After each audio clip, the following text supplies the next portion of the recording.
কাঁদানে গ্যাসে আক্রান্ত হয়েছে, আর অন্যরা আবার এগিয়ে যাচ্ছে বীরগর্ভে।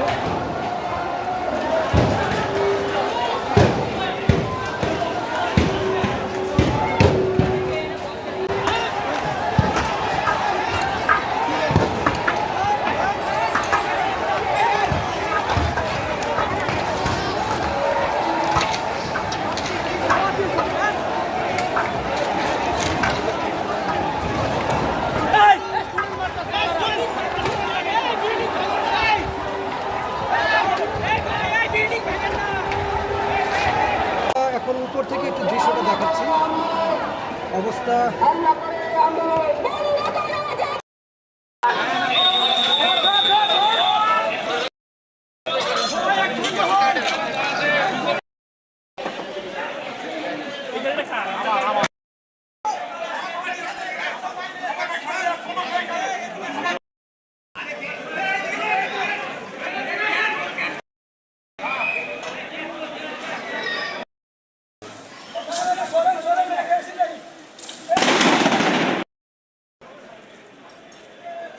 আমার পুলিশকে থানা ভিতরে ঢুকলো গিয়া আমি আচ্ছা আমরা করতেছি থানাতে আমরা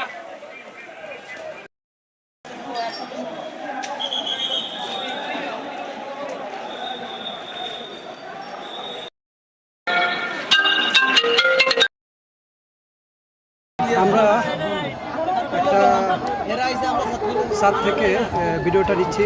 পুলিশের তৎপর অবস্থা সরে গিয়েছে পুলিশ, এখন আবার সাধারণ শিক্ষার্থী যারা তারা আবার রামপুরার দিকে হাঁটা শুরু করছে।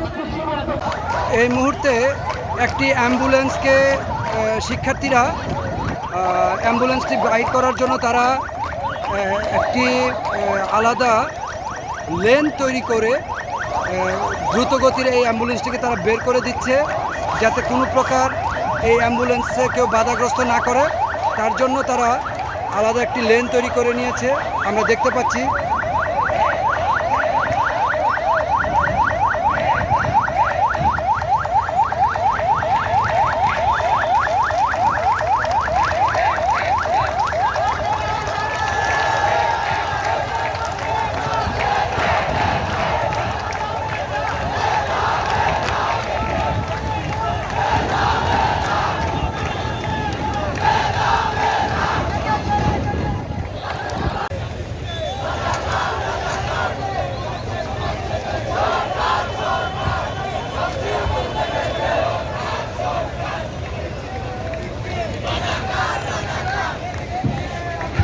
ঢাকার সবচেয়ে ব্যস্ততম যে সড়কটি, সেই সড়কের যে চিত্র আমরা দেখতে পাচ্ছি, অর্থাৎ বনানী কাকলী যে মোড়, যেটা চার রাস্তার মোড় বলা হয়, এই মোড়ের সাথে ঢাকা বিমানবন্দর, ঢাকা গাজীপুর যে ময়মনসিংহ মহাসড়ক, সেটা সংযুক্ত। পাশাপাশি এই রাস্তাটা গিয়েছে গুলশান, বনানী, বাড্ডার দিকে। এটা হচ্ছে এয়ারপোর্টের দিকে।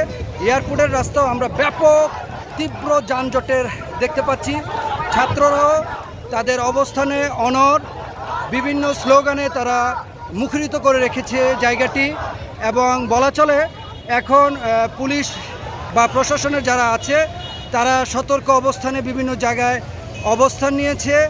ছাত্রদের দাবি একটাই, যারা গতকাল এই একটা ন্যায্য অধিকার নিয়ে যারা সংগ্রাম করেছে, তাদের উপর যারা আক্রমণ করেছে তাদের দ্রুত সময় বিচার করতে হবে।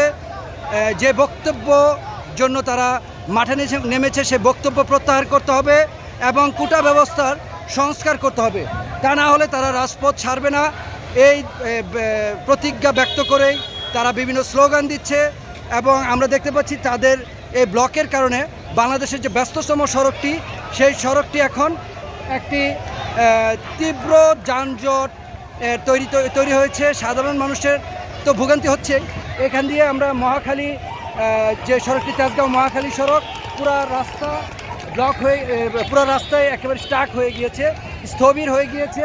এদিক দিয়ে বিমানবন্দর যে সড়কটি, সেই সড়কটিও এখন একেবারে বলা চলে পরিপূর্ণভাবে স্থবির হয়ে গিয়েছে। নাজমুল হক, দৈনিক যুগান্তর, বনানী কাকলী থেকে বলছি।